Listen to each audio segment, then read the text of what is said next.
Hyderabad Indira park లో doctor Marri Chenna Reddy 107వ జయంతి వేడుకలు ఘనంగా నిర్వహించారు. మాజీ గవర్నర్ దత్తాత్రేయతో కలిసి కేంద్ర మంత్రి కిషన్ రెడ్డి, టీబీజీపీ చీఫ్ రామచంద్రరావు నివాళులర్పించారు.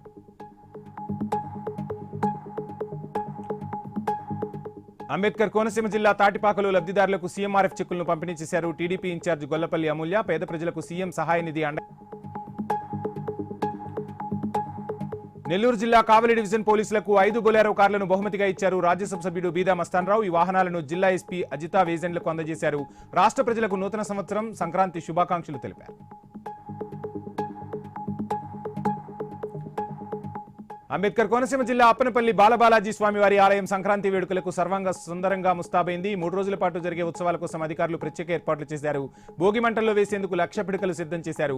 భక్తులకు ఎటువంటి ఇబ్బంది కలగకుండా క్యూ లైన్లు ఏర్పాటు చేశారు అధికారులు. జగిత్యాల జిల్లా కోరుట్లలో తీవ్ర విషాదం చోటు చేసుకుంది. భర్త చేసిన అప్పుల ఒత్తిడికి భార్య బలైంది. బట్టల వ్యాపారంతో అప్పుల పాలు అయిన శ్రీధర్ వాటిని తీర్చాలని ఒత్తిడి చేయడంతో మనస్తాపం చెంది ఆత్మహత్యకు పాల్పడింది.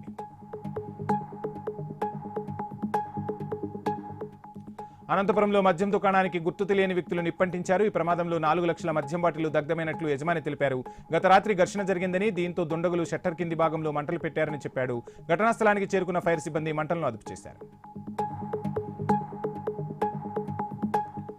నారాయణపేట జిల్లా మక్తల్ మున్సిపాలిటీలో జరుగుతున్న పలు అభివృద్ధి పనులను మంత్రి వాకిటి శ్రీహరి పరిశీలించారు. కేశవనగర్లో ఉన్న సమస్యలు తెలుసుకున్నారు.